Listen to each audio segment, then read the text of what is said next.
একটা কথা বলা হয়নি, অনেকদিন ভাবছি বলবো,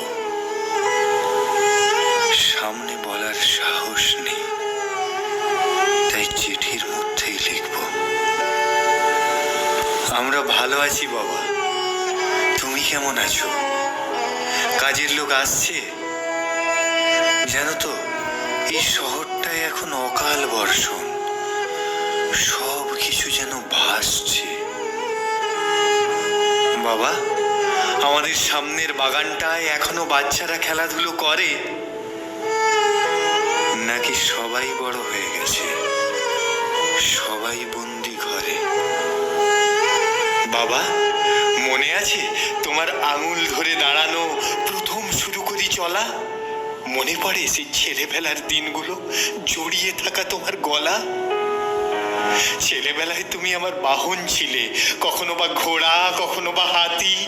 তোমার পিঠে চড়ে ঘুরে বেড়াতাম, তুমি ছিলে সাথী।